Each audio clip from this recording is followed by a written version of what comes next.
Nunca se esqueça que basta uma crise política, econômica ou religiosa para que os direitos das mulheres sejam questionados. Esses direitos não são permanentes. Você terá que manter-se vigilante durante toda a sua vida. Essa é uma frase de Simone de Beauvoir e eu sou a Camila Napolitano. Eu sou a Janaína Marim e esse é o especial Mulheres na Política do podcast Subversivas.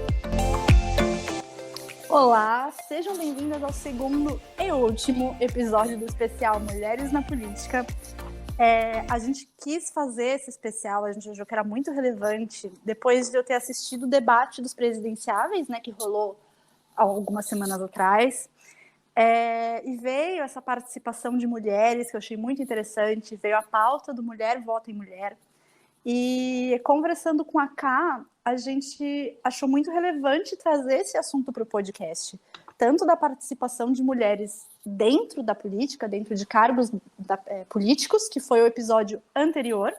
Se você ainda não escutou, volta lá. Quanto um episódio falando sobre o nosso papel enquanto cidadãs.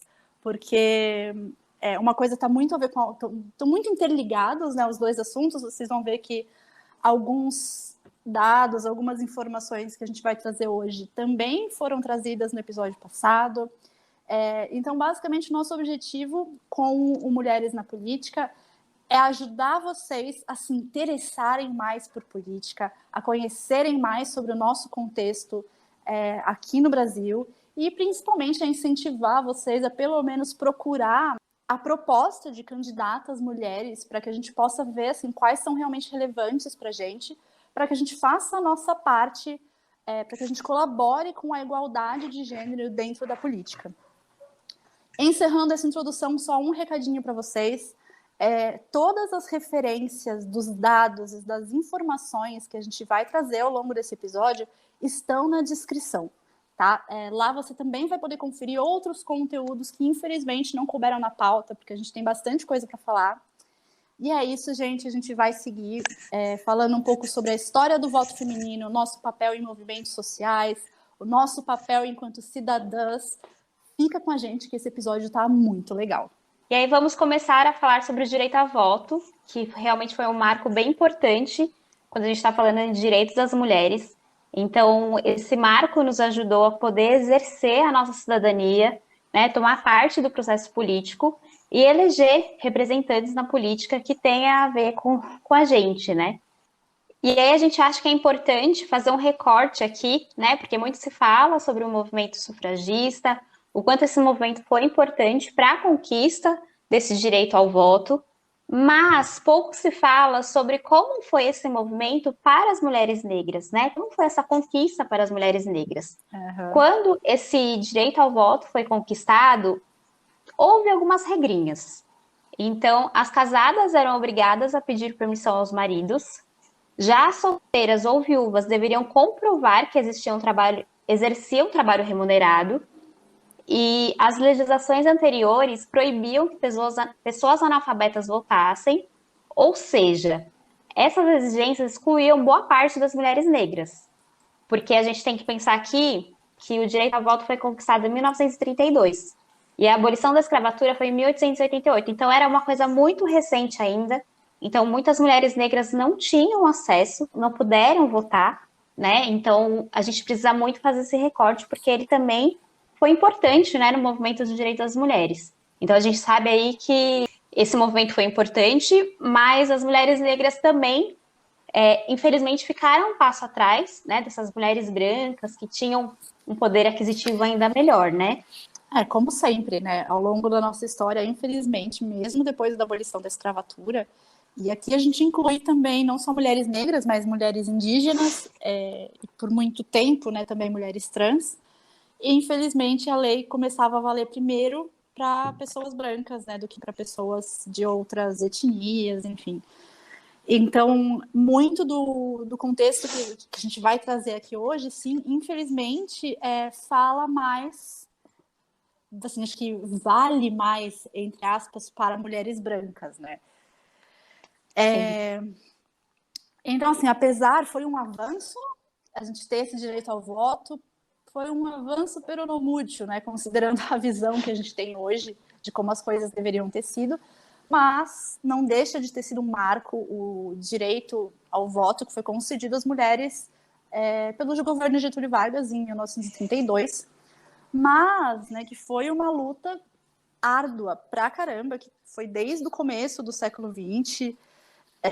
Surgiram uma série de associações, instituições e até partidos em defesa, né, da pauta feminina. A gente até comentou sobre o Partido Republicano Feminino no episódio anterior. Teve também a Liga pela Emancipação Intelectual da Mulher, que surgiu em 1920, que em 1922 passou a se chamar Federação Brasileira pelo Progresso Feminino. Então, assim, teve um rolê muito grande, de muita luta, muitas exigências, até que chegasse Getúlio Vargas no seu papel de bonzinho e falar, gente, tá bom, então agora vocês podem votar, tá bom? Agora a gente deixa. E se a gente acha que tá ruim, que foi só em 1932, o Brasil foi o primeiro da América Latina a conceder o sufrágio às mulheres. Então, se tava ruim pra gente, tava pior pros vizinhos, né? Quanto as mulheres sempre tiveram esse papel importante, né, na política. Então, nos anos 60, a gente teve aí a luta contra a ditadura, então a mulher sempre presente, né, nesses movimentos de oposição ao governo. Então, é importante que a gente saiba que esse nosso papel existiu e ele foi importante também. Ai, desculpa, amiga, aqui só um recorte, gente. Infelizmente não deu para falar muito sobre o papel das mulheres na ditadura, porque, enfim, ia ficar muito longo. O link está na descrição, mas só uma coisa que eu lembrei que achei muito legal de trazer: na ditadura tinham movimentos escancaradamente lésbicos. Então você via, eu não vou falar que via espalhados por aí, porque, enfim, ditadura, mas existiam folhetos, cartazes, com, assim, eu não lembro os nomes, mas pelo nome o movimento era claramente para mulheres lésbicas contra a ditadura. Então, só achei essa uma informação legal de trazer. E na prática, assim, a gente imagina, pelo menos eu imagino, o quanto era desafiador para essas mulheres, né? Porque hoje, ainda, o movimento LGBTQIA+, sofre muita represária em todos os sentidos. Imagina naquela época, a gente está falando aqui nos anos 60. Sim, achei relevante trazer essa informação, mas a gente teve mesmo uma participação muito boa, viu? Muito importante contra a ditadura. E aí, no ano de 1975, foi definido pela ONU como Ano Internacional da Mulher, o que representou uma importante oportunidade para os grupos de mulheres. Então, em países aqui como o Brasil, que viviam sob regimes autoritários, essa agenda da ONU funcionou como justificativa para reuniões, estimulando o debate e a demanda de políticas voltadas para a mulher. Ou seja, né, gente, pela segunda vez, a ONU dando um gás, dando uma ajudada aqui para a causa. Para quem não escutou o primeiro episódio, foi graças à ONU, em um encontro da ONU em Pequim, em um ano que eu já não me lembro. 1995. 55, olha lá. 95. 95, nossa senhora. Foi graças a uma reunião, uma conferência da ONU, que obrigou os países a criarem cotas nos partidos, né, cotas de participação das mulheres no partido. Então, gente, a ONU importantíssima. E foi em 1975 também, né, Kaki, nessa reunião, nessa conferência da ONU, que surgiu o 8 de março, o Dia Internacional das Mulheres. Mas assim, né, gente, nem tudo são flores, ONU, linda, maravilhosa. Mudou alguma coisa prática aqui no Brasil? Não mudou. Mudou a cultura machista? Não mudou. Porém, estimulou as mulheres a se organizarem mais e a lutarem mais por temas que são importantes para nós, como direitos iguais para trabalho, liberdade sexual, direito ao prazer, direito a contraceptivos, que hoje a gente entende uma série de problemáticas, né, referente à pílula, mas naquela época foi assim uma coisa de emancipação feminina maravilhosa. O direito ao aborto, a questão da violência sexual em casa, da violência, enfim, de gênero de modo geral. Enfim, né? Então, a partir de 75, a gente teve muitos grupos se organizando. Sociedade Brasil Mulher, Centro da Mulher Brasileira, Grupo de Mulheres Lésbico-Feministas, olha lá, isso é muito legal. E, enfim, essas organizações resultou assim, em mudanças muito importantes, tanto na forma como os movimentos sociais se organizavam, quanto em relação às pautas feministas, com relação aos direitos sociais e políticos que nos eram assegurados por lei. E uma coisa que eu e a Jana estávamos conversando antes de começar a gravar esse podcast é quanto essas campanhas elas são importantes, sim, para levar para outras mulheres essa cultura, né? Porque assim, é uma cultura machista, ela não muda com uma campanha. Ela não muda de uma hora para outra, porque realmente há muitos anos que ela é construída. Mas essas campanhas ajudam a outras mulheres a entenderem que elas não estão sozinhas, a entenderem coisas que às vezes elas nem sabem, né? Nem sabem que, por exemplo, que tem direito ao prazer. Muitas mulheres hoje não têm acesso a isso. Então imagina como que era antigamente. Então às vezes a gente olha alguma campanha, sei lá, na internet e tal, e fala: "Ah, mas nada demais". É importante. É importante que a gente fale, que empresas falem, apesar de às vezes ter aí um viés de interesse e tal, mas é importante que a gente tenha essa participação nesses movimentos, justamente para a gente começar a falar sobre isso, para outras mulheres terem acesso a essa informação, né, Jana? Sim, sim. Por isso que é muito importante a gente compartilhar. Eu e a Ká, a gente acredita muito que educação e informação é poder. A gente cresce, quanto mais a gente aprende, principalmente sobre a nossa história, enquanto grupo, quanto individual também, mais a gente cresce, mais a gente evolui.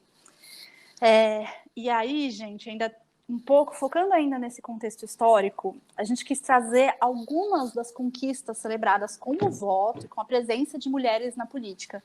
Porque, como é uma coisa, são coisas que aconteceram, algumas, né, aconteceram há, entre aspas, muito tempo atrás, quase 100 anos atrás, 80 anos atrás, a gente esquece que esse direito nos foi dado.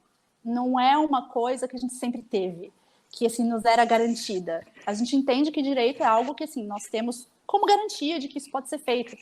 Mas como disse a Ká na frase de introdução da Simone de Beauvoir, a gente pode perder esses direitos a qualquer momento. Então é importante a gente lembrar desses marcos. Só para mencionar alguns, em 1940 a gente teve direito ao aborto seguro nos casos de estupro e quando a vida da gestante está em risco. Um direito que pode estar em risco com algumas pautas, algumas questões que foram trazidas pela bancada evangélica entre o ano passado e esse ano. Então é bom a gente ficar atenta. Em 1962, mulheres casadas passam a poder trabalhar sem a permissão do marido. Em 74, as mulheres ganham o direito de portar um cartão de crédito. Em 77, foi aprovada a lei do divórcio. E em 1988, 3 anos antes de eu nascer, e aí estraguei minha idade, tá? Agora vocês já sabem, a Constituição brasileira passou a reconhecer as mulheres como iguais aos homens. Ai, que delícia, gente! É muito louco a gente pensar nisso, né? Sim. E como essas leis são importantes para que as coisas mudem, né? Claro, que é como a gente falou no episódio anterior. Não necessariamente que essas leis são 100% praticadas. Porque o que me fez lembrar, por exemplo, você falou 1974, que mulheres ganham o direito de portarem um cartão de crédito. Super importante, principalmente se a gente está falando aí de uma mulher que não tem independência financeira. Mas muitas mulheres passam por relacionamento abusivo e as primeiras coisas que são tiradas dela são os cartões, a parte bancária, financeira, documento, isso, né, do seu abusador, por exemplo. E aí eu vou continuar aqui com umas outras datas. Em 2002, a falta de virgindade deixa de ser motivo para anular um casamento. 2002. Foco no ano, gente. Eu tenho vontade de bater minha cabeça na parede lendo essas coisas, sem brincadeira. 2002. 2002. Em 2006, foi criada a Lei Maria da Penha. Em 2018, a importunação sexual feminina passou a ser considerada crime. O que deveria ser óbvio, mas enfim. 2021, é criada a lei para prevenir, reprimir e combater a violência política contra a mulher, que foi um tema que a gente falou bastante no último episódio, né, Jana? Sim, e aí, uma coisa até que a gente comentou também no outro episódio, o fato, nós temos leis muito boas que protegem as mulheres dentro da política. Como elas são aplicadas e quando elas são aplicadas e se elas são aplicadas, aí já é outra história, né? Como sempre. E aí, para finalizar, a gente tem uma lei que foi sancionada essa semana, que dispensa a necessidade de autorização, que o marido autorize para que a pessoa passe pela esterilização voluntária, ou seja, a laqueadura. E aí tem algumas coisas, né, Jana, que a gente pode pensar sobre isso. Primeiro que, gente, a gente está falando de 2022, né? Então, antes de 2022, a gente ainda precisava da autorização do marido para poder fazer uma laqueadura. E aí, assim, só para não esquecer, né? A atualização foi publicada no Diário Oficial e passará a valer daqui a 6 meses. Aí eu falei para a Jana assim, nossa, 6 meses, né? Ah, mas tá bom. E aí, tipo assim, tá ruim, mas tá bom, né? Pelo e aí menos veio aconteceu, E aí veio uma reflexão, né? Tipo, a gente se acostuma com tão pouco, a gente tá acostumada a passar por tanta coisa que quando acontece uma coisinha boa, a gente fala, tá bom, né? Tipo, se contentar com pouco, né, Jana? Uhum. Sim. Eu acho importante a gente celebrar essa lei, né, da questão da laqueadura, porque, puta, não deixa de ser um marco. Pleno 2022, eu finalmente posso fazer o que eu quero com o meu corpo sem que o meu marido me dê autorização, sabe? Só que também vem essa sensação do tipo, cara, tem que comemorar um negócio que já devia ser, sabe? 2022, eu tenho que pedir que meu marido assine um documento. Se eu não sou casada, por exemplo, e aí também não tenho filhos, porque tinha essa questão, né? Mulheres acima, acho que de 21 anos, casadas, ou com pelo menos 2 filhos. Algo assim. Tipo, sabe? Nessa lista, eu só me encaixo com mais de 21 anos. Porque, ok, eu tenho união estável, mas não sei se valeria. E sabe, gente? Eu fico revoltada.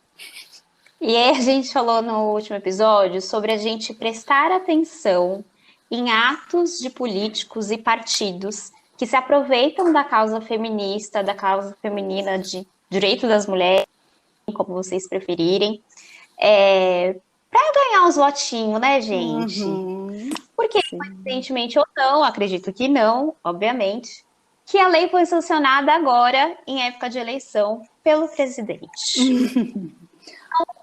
Prestem atenção, como a gente falou, é necessário um pensamento crítico do que essas pessoas estão fazendo, além da época eleitoral.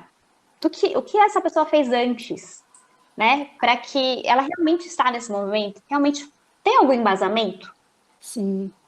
E eu acho que esse caso, cara, gente, sim, estamos partindo de achismos, porém, né, é muito mais escancarado, porque estamos falando de uma pessoa que eu não cito, não falo o nome de jeito nenhum, que durante todo o seu mandato foi extremamente contra uma série de direitos parecidos, né? Uma série de políticas públicas que as mulheres solicitam, inclusive a laqueadura. E aí, de repente, faltando o quê? 1, 2 meses para a eleição, olha, gente, então agora vocês podem, tá? Olha como eu sou bonzinho, não mereço mais 4 anos. A gente tem que tomar muito cuidado. Não. E aí então, já que a gente entrou nesse assunto, né, das eleições atuais, vamos falar sobre o cenário de 2022, de nós, mulheres, cidadãs, eleitoras, de como que está aqui o nosso cenário dentro deste papel. Então, bom, toda mulher que sabe, toda mulher que existe, respira e está viva, sabe que a gente enfrenta milhões de obstáculos no espaço político, seja como eleitora, seja como política, né? A Flávia Biroli, é isso, né? Flávia Biroli, professora do Instituto de Ciência Política da Universidade de Brasília, trouxe uma fala que diz assim: votar é relevante, mas a igualdade política não é composta só pelo voto. Depende de condições iguais de participação. E aqui, eu acho que a gente pode incluir desde você ter condições iguais de participação dentro da política, que a gente falou bastante no episódio anterior, mas ter condições iguais de participação enquanto eleitores, quando a gente pensa naquelas comunidades ribeirinhas, em mulheres que não receberam educação. A gente tem um universo das mulheres brasileiras, ele é muito complexo. Sim, Jana. E aí, aproveitando, né, as mulheres representam a maioria dos eleitores do Brasil, ou seja, 52,50% nas eleições de 2020, segundo o Tribunal Superior Eleitoral. Além disso, são 45,30% das filiações partidárias. Mas quando a gente analisa a nossa presença política, apenas 15% dos eleitos em 2020 eram mulheres. Já em 2018, elas representavam 16% do total. Então, isso mostra bastante como que ainda está o nosso cenário político, né? Se referindo aí na gente, né? As mulheres na política, e o quanto a gente ainda precisa avançar, né? O quanto a gente precisa começar essa participação na política, votar em mulheres, para que realmente a gente consiga ter mais essa representatividade. E eu acho que é importante a gente refletir também, gente, porque, ok, fazem 90 anos que nós temos direito de votar e direito de participar de eleições, fazem mais ou menos uns 100 anos do movimento sufragista, né? Acho que até um tanto a mais. E se você for ver, nesse período de um século que a gente tem, né, essas questões, a gente avançou muito pouco. Muito, muito pouco. Tudo bem que a gente teve o período da ditadura, que, enfim, ferrou tudo, mas mesmo no período pós-ditadura, com todos os direitos que a gente foi conquistando, as coisas caminharam muito devagar. A lei, né, que dispensa a assinatura do marido para a laqueadura, que só está saindo agora. É por isso que a gente precisa pensar nessa nossa representatividade dentro da política. É por isso que a gente bate tanto nessa tecla de, vamos procurar votar mais em mulheres, vamos apoiar mais mulheres que estão candidatas, desde que, enfim, elas se adequem, né, desde que elas estejam alinhadas com as políticas de gênero, com as políticas femininas, porque sem essa luta em parceria entre nós cidadãs e nós políticas, a coisa não anda, né, cara? Então a gente precisa entender, como a gente falou no episódio passado, gente, em 2020 nós éramos 52,5% do número de eleitores. Se eu não me engano, aqui sim, o número de eleitores em 2022 foi para 52,65%. O número de eleitores homens equivale a 47,33%. Ou seja, gente, nós somos maioria e o nosso voto é decisivo. A gente precisa entender isso, sabe? Tem uma frase da Marjorie Correia Marona, professora de Ciência Política da Universidade Federal de Minas Gerais, que fala: de modo geral, as mulheres são mais afetadas pelas crises econômicas, pelas desigualdades sociais, pela violência. Particularmente, vale lembrar que a pandemia reforçou esses processos de exclusão e de desestruturação. As políticas de isolamento social acabaram elevando os dados relativos à violência doméstica. As mazelas afetam mais as mulheres. Nesse sentido, a gente pode imaginar que esse engajamento mais recente seja uma forma de reagir a um determinado conjunto de estratégias do governo. Essa frase da Marjorie explica muito, mostra muito como a Simone de Beauvoir estava certa. Porque aqui ela fala do quanto o isolamento social e a pandemia reforçou esses processos de exclusão. Ou seja, a gente conseguiu ver mais nitidamente como a desigualdade ela ainda acontece, né? Como a desigualdade ela ainda é grande. Então, como a Simone disse, Simone, íntima. Íntima, já amigas, gente. BFFs. Então, como a Simone de Beauvoir disse, ela falou, né, que basta uma crise política, econômica ou religiosa para que os nossos direitos sejam questionados. E a pandemia está aí para mostrar isso, né? Então a gente viu muitas mulheres fazendo o possível para se desdobrar, para cuidar de outras pessoas, para lidar com novas rotinas e perdendo empregos, né? Uhum. Então, fechando suas empresas, né? Exatamente. Então, quanto isso é real, então, enquanto a gente precisa prestar atenção no nosso voto, o quanto o nosso voto é importante, e como a Jana falou, né, o quanto o nosso voto também é decisivo, principalmente para essas eleições, né, gente? Principalmente, gente. Eu estou particularmente cansada de escutar essa frase, mas ela é real, que essas eleições são históricas, né? A gente está vivendo um momento mega complexo. E por isso que é tão importante que nós, mulheres, a gente passe a se interessar mais por política, a gente passe a perceber o poder que nós temos nas mãos. A gente gosta de trazer bastante citação, né, principalmente quando o assunto ele é mais complexo. Eu vou trazer mais uma. A ativista Isabela Rahal, eu espero que seja assim, se não for, me perdoa, Isabela, coordenadora da ONG Elas no Poder, trouxe uma frase assim, maravilhosa, que é: não adianta falar que a política não nos representa, mas não fazer nada para mudar. Essas mulheres que lutam para entrar no governo são muito corajosas e enfrentam muita coisa. Faz toda a diferença o apoio que elas puderem ter da sociedade. Ou seja, eu e a Ká, a gente fala muito aqui, eu imagino que seja algo relevante para vocês que nos escutam também, senão vocês não seriam nossos ouvintes, a questão da sororidade. A gente precisa ter essa união entre nós que estamos aqui enquanto cidadãs e as mulheres que foram para a política. A gente precisa ter essa parceria, a gente precisa ter esse apoio. E a boa notícia com relação a isso é que existem movimentos incentivando outras mulheres a votar, a entrarem na política, como a gente comentou no episódio passado, mas eu quero destacar a iniciativa do Girl Up Brasil, que a gente comentou rapidamente no final do último episódio, que é uma iniciativa que desenvolve lideranças femininas entre 18 e 22 anos. No começo do ano, né, quando a gente estava na época de tirar o título de eleitor para poder votar, nananã, eu não sei se vocês lembram, mas rolou uma campanha muito legal, se eu não me engano, junto com o TSE, chamada Seu Voto Importa, para que jovens tirassem o título de eleitor. Eu sei que foi uma campanha assim, muito grande, teve um resultado muito legal. Eu não achei o número total dos jovens que foram lá e tiraram o seu título de eleitor, mas foi um volume assim, surpreendente. E aí a gente vê que assim, 55% dos jovens que entraram na política esse ano, que tiraram o título esse ano, são mulheres. Maravilhosas, como sempre. Maravilhosas, como sempre. Assim, gente, olha, diga o que for da geração Y, mas eu boto uma fé do cacete nessa geração, sabe? Eu também.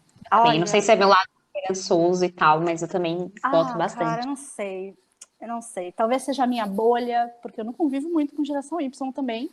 Convivo com o quê? 2? Por aí. Convivo, entre aspas, tá? Porque, enfim. Mas, enfim, não importa. Tenho fé na geração Y. E, inclusive, gente, o Girl Brasil está na descrição o link de um podcast que a Rebeca Souza, que é a líder de um dos clubes em Sergipe, o Girl Up Monfatti, ela participou do podcast da Óbvias e eu achei maravilhoso, gente. Ela tem 19 anos e o sonho dela é ser presidente. Uma menina negra que nasceu no Nordeste, que agora acho que está morando em Brasília, estudando ciências políticas para ser presidenta do Brasil. Ai, gente, que orgulho. Cara, eu escutei esse podcast pensando, eu vou acompanhar essa menina porque eu quero votar nessa mulher. Eu quero votar. Quando ela concorreu, eu quero olhar e falar, gente, olha só onde que ela tá agora. Maravilhosa. A Jana escutou o podcast e já queria votar nela na hora, porque ela me mandou uma mensagem falando, amiga do céu! Olha, eu só não votaria nela agora porque ela não tem chances de, enfim, de tirar quem precisa ser saído, né? Sim, eu votaria. E como é inspirador esse movimento, né? De meninas. Demais. Nossa, é muito inspirador. E, gente, estão botando a gente no chinelo, vamos falar a verdade, né? Sim, total. Não. Mas eu acho isso legal, sabe, Ká? Porque é sempre a geração seguinte que, em alguns aspectos, está botando a geração anterior no chinelo. E isso é bom, porque foi toda a batalha que as nossas avós tiveram, que nossas mães tiveram, para que a gente chegasse até aqui, as nossas batalhas para que elas pudessem estar onde estão hoje, né? Quando a gente era jovem, não tinha, gente, esse negócio de representatividade política, de ver gente falando, meu, você é jovem, você precisa se importar. Eu acho que também a gente sempre usa redes sociais e informação como se fosse a pior coisa do mundo, mas nesse caso, ela é muito importante, né? Porque, sei lá, na nossa época, tinha movimentos, só que eles eram movimentos políticos muito partidários, né? Sim. Então, era muito marcadinho ali, né? Você tinha, sei lá, Partido dos Trabalhadores, PSDB, tipo, muito partidário mesmo. Então Sim. não tinha essa informação tão ampla. E aí vem a rede social, é uma rede, Instagram, por exemplo, é uma rede de entretenimento, mas que você encontra pautas políticas e que as pessoas começam a pesquisar, nem sempre, mas começam a ter mais, né, essa informação indo para vários lugares. O Elas no Poder, por exemplo, eu conheci através do Instagram, que é um outro movimento que a gente falou, né, no episódio anterior. Então, eu acho que isso também é dessa geração, é como você falou, né? Cada geração aí tem seus desafios, e eu acho que a geração de agora vão ter seus desafios, obviamente, mas tem esse lado bom, né? Que é a informação mesmo. Que você tem muitos espaços para falar o que você acredita, se engajar com comunidades parecidas com você, então isso é muito bom mesmo. Nossa, sim, sim, maravilhoso. E aí, amiga, falando nessa questão de gerações, eu fiquei aqui pensando em como que era pra gente quando nós éramos jovens, né? Como que era, Nossa. assim, a questão política na sua família? Se é que a sua, tipo, sua família era mais politizada? Com quantos anos você votou pela primeira vez? Como que foi? Bom, primeiro que com essa introdução me senti uma senhora de 60 anos, né, amiga? Obrigada. Ai, desculpa. Bom, a galera já sabe que eu nasci em Jovem. 91, então pronto. Gente, Não, ela mas só vamos é lá. 30 anos mais velha que eu, tá? Bom, cara, minha família, assim, por parte de pai, sempre foi muito em comício e tal. Eles eram afiliados ao PT, hoje não são mais, mas eles eram muito ativos na política, né? Então, isso para mim veio tipo praticamente de berço. Eu votei a primeira vez com 16 anos e desde então, né, estou aí. Já participei de alguns movimentos, já me afiliei também, já me desafiliei, então já participei de movimentos sociais, então eu sempre estava ali, né, muito presente, não tão presente como outras pessoas que são mais afiliadas, porque, como eu falei, antigamente era muito essa coisa de partido, né, Uhum. muito específico de partido, mas eu acho que eu não era totalmente alheia a esse assunto, sabe? Eu sempre fui Sim. muito informada sobre esse assunto. Ai, mulheres politizadas, né? Que coisa linda. Maravilhosa. Nossa, cara, eu acho engraçado, nesse ponto, a nossa trajetória é muito parecida. A família do meu pai também sempre foi mais politizada. Eu tive parentes não tão diretos, né, como tios e afins, que foram afiliados ao PT e também se desafiliaram. Eu nunca fui em comícios, eu nunca fui de participar ativamente. Nesse ponto eu me envergonho um pouco, porque, sabe a ativista de sofá, gente? Eu não posso mentir muito, não. Foram nos últimos anos que eu comecei a me mover mais, né, para começar a querer mudar as coisas. Mas eu sempre tive, assim, meio por dentro. Meus pais sempre debateram muito sobre política dentro de casa, sempre se mantiveram muito informados. Então, querendo ou não, tipo, na janta eles estavam conversando, eu acabava pegando alguns assuntos, né? Eu acabava pegando algumas coisas e perguntava e tal. Só não votei com 16 anos porque não teve eleição. E eu lembro que eu fiquei um pouco frustrada, porque eu tava real empolgada, falei, gente, 16 anos, eu posso votar, eu vou tirar meu título. E não deu, porque não tinha. Mas, enfim, eu votei com 17, que fiquei super feliz que pelo menos as minhas primeiras eleições foram eleições para presidente. Então, gente, fiquei feliz nesse ponto, sabe? Sim. Ai, gente, mas pode falar o que quiser. Mas eu adorava desde criança. Criança, eu falo criança porque eu ia com a minha avó voltar, eu vou até hoje. De apertar o botãozinho lá e escutar o barulhinho, sabe? Sim, sim. Ai, Sair com gente. aquela sensação de, eu fiz o meu papel. Nossa, e principalmente em eleições muito conturbadas, né? Uhum. Tipo, quando é assim, eu fico, meu Deus do céu, eu preciso ir logo, desesperada. E acho que tem mais uma questão também da nossa época, né, Ká? Que quando, na nossa época lá, quando tudo era mato, quando a gente começou a votar, eu não lembro, eu também não pesquisava tanto, né, gente, mas eu não lembro de ter muitas mulheres na política, né, para eu sequer cogitar votar em mulheres. E mesmo quando eu já era um pouco mais velha, que eu ainda era muito assim, eu me interesso, eu pesquiso, mas eu vou meio que dependendo assim do cargo, eu vou meio que na dos meus pais, tal. Eu demorei muito tempo para pensar na possibilidade de falar, cara, tá, mas putz, agora tá tendo bastante mulher concorrendo, por que é que eu, que me considero feminista, não vou atrás dessas mulheres, né? E aí a gente entra, a gente volta, né, para o que motivou a gente a fazer o especial Mulheres na Política, que foi o debate presidencial que aconteceu há umas 2 semanas atrás, e a bandeira da candidata Simone Tebet, Mulher Vota em Mulher. Ela está usando bastante isso na campanha, ela usou isso bastante no debate, e é importantíssimo, eu acredito, sim, a gente está falando isso até agora, que é muito importante, que nós votemos em outras mulheres, mas esse mulher vota em mulher tem os seus poréns. Eu acho que é importante a gente falar sobre isso, porque só falar, ai, mulher vota em mulher, é muito vago, é muito raso.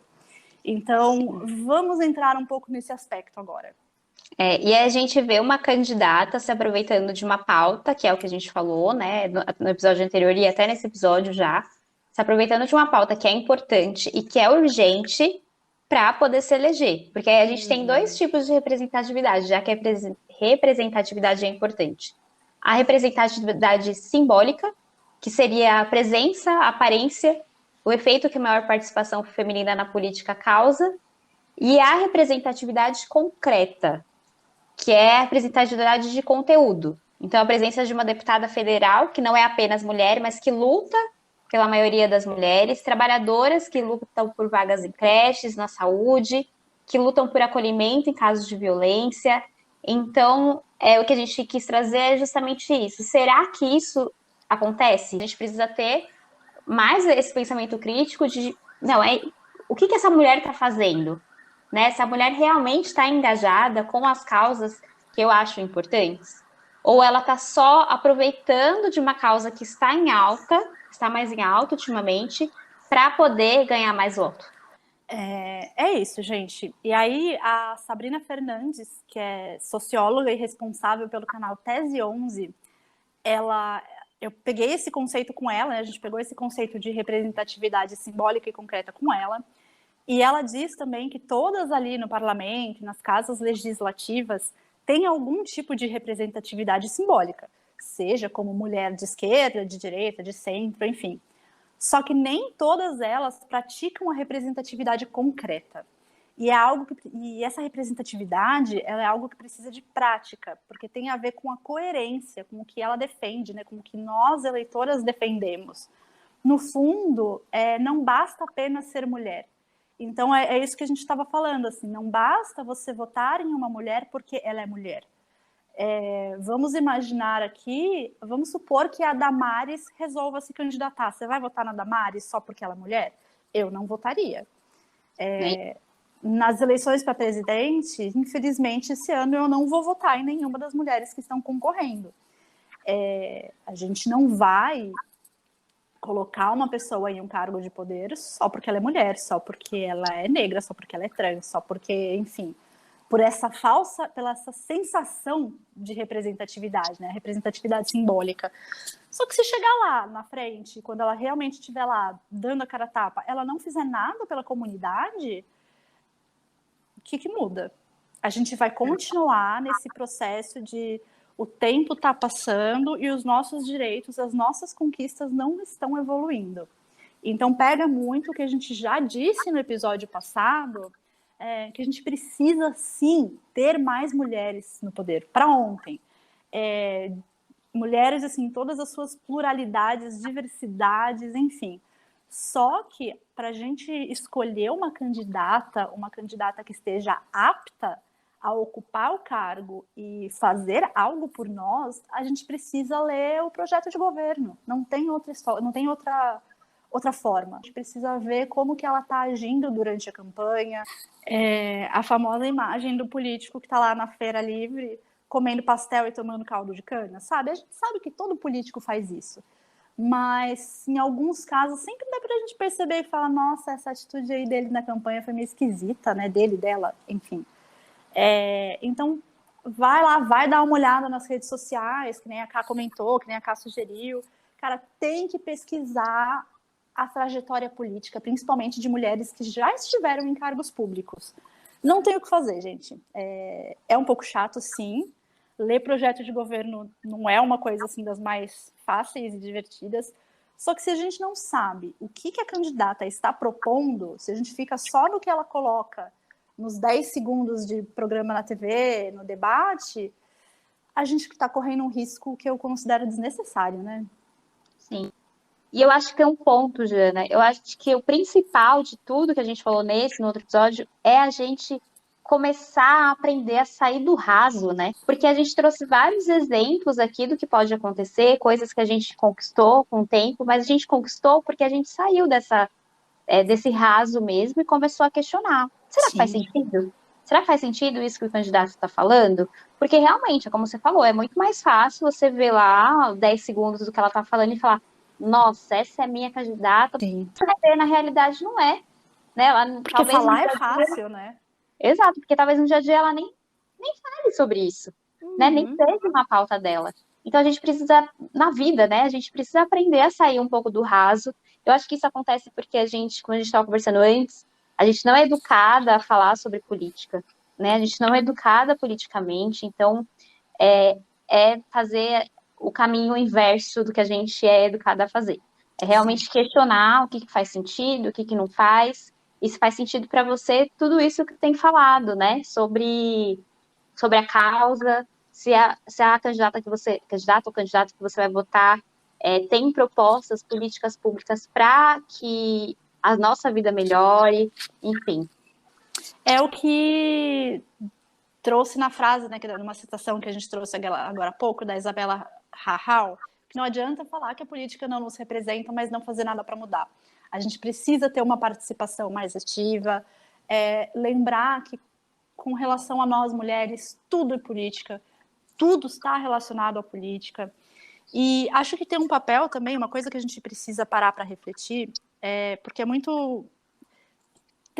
acho que de pano de fundo, tem uma estratégia por trás, né, de tornar a política mais desinteressante para a população de modo geral. Mas eu vejo também, assim, muitas... Eu vou colocar assim, como é o tema do episódio, eu vou falar de mulheres na minha bolha, que, eu não me interesso por política é chato, nenhum político presta, nananana. Ok, só que a gente tem que entender que nós, mulheres brancas, de classe média, enfim, do grupo da bolha privilegiado, a gente tem que assumir o nosso papel de mulher irmã, o nosso papel dentro, né, da sororidade no feminismo, que é votar em candidatas que não só que apoiem as nossas necessidades, mas que cuidem também de outros grupos que são ainda menos representados. Grupos que cuidem de indígenas, de mulheres periféricas, mulheres pretas, trans. A gente precisa levar isso em consideração. Existe uma frase da Audre Lorde que é maravilhosa, que ela fala: não sou livre enquanto outra mulher for prisioneira, mesmo que as correntes dela sejam diferentes das minhas. Nós que estamos em bolhas mais privilegiadas, a gente tem essa responsabilidade de pensar na pauta de outras mulheres. De pensar na representatividade de outras mulheres, porque o que pode não ser problema para a gente está sendo um problema enorme para quem tem menos poder aquisitivo, para quem está sofrendo muito mais com a crise que a gente está passando. Não, e essa frase da Audrey é linda, né? Sim. Porque é exatamente isso, né? É isso que a gente tem que fazer todos os dias. E quando você fala que tudo que a gente faz é político, eu acho tão importante a gente pensar sobre isso, porque é isso, ser mulher é político, né? Você ir trabalhar, você ter uma vida que te dê prazer, né? Olhar para outras mulheres, né? Ou outras mulheres de raça diferente da sua, de poder aquisitivo diferente do seu, assim como você falou. Então, aprender um pouco a olhar para o lado também, né? E aí pensar em quais candidatas também estão tendo esse olhar mais cuidadoso para outras mulheres, porque realmente só assim que a gente vai para frente. A gente pode ver aqui nesse episódio e no outro o quanto o movimento de mulheres, quantos movimentos, né, de mulheres foram importantes para que a gente conquistasse várias coisas. Sim. Então, a gente falar que, não ligo para a política, você está tirando a sua responsabilidade também Porque eu tenho certeza que você passa por várias coisas que você não queria passar. E eu falei uma frase no episódio anterior, e eu acho que é importante a gente falar novamente, que é uma frase do Platão, que ele diz que é o maior castigo para aqueles que não se interessam por política é que serão governados pelos que se interessam. Então é justamente isso que eu falei. Se você não se interessa, se você fala que política não é para você, coisas estão acontecendo que provavelmente não estão te ajudando, não estão ajudando outras mulheres a terem uma vida mais igualitária, a terem uma vida melhor. E precisamos, né, gente? Precisamos Sim. olhar para isso. Sim. E aí, assim, para trazer algumas questões que ainda são problemas para a maioria de nós mulheres, né? Que precisam ser vistas e precisam ser tratadas com mais seriedade dentro do governo, que é, por exemplo, a falta de creches para mulheres que trabalham e têm filhos, problemas com direito à licença maternidade, então ainda tem mulher que sofre com relação a isso, que é mandada embora logo depois, o baixo investimento em políticas públicas que condenam qualquer tipo de violência à mulher. Olha só o que a gente não está vendo de feminicídio nos últimos anos. A falta de políticas que condenam a diferença salarial e a discriminação na hora de contratar mulheres, ainda mais mulheres com filho. Questões de aborto, que a gente estava trazendo no começo do episódio, que existem políticos, né, dentro do governo querendo rever e proibir o aborto em qualquer tipo de caso. Mesmo em caso de estupro, mesmo em caso de risco à vida da mulher. Tem a questão do casamento infantil. Então, gente, a gente avançou pouco em um período longo e a gente ainda tem muita coisa para fazer. Eu acho que é muito a ver com autorresponsabilidade, sabe? A gente olhar para nós, dentro do nosso contexto, dentro do que a gente vive e falar, tá, o governo, as coisas que acontecem no país, elas estão fora do meu controle. Mas o que é que eu posso fazer? Qual que é o meu papel dentro disso? É votar. É buscar candidatas que realmente vão fazer algum tipo de trabalho dentro das pautas que são importantes para as mulheres. É conversar a respeito com outras mulheres, é falar sobre política, é buscar se informar, buscar criar uma opinião própria a respeito das coisas. A gente precisa se interessar mais e falar mais e estudar mais sobre política. Então é isso, pessoal. Com tudo isso que a gente falou, já mostramos para vocês, né?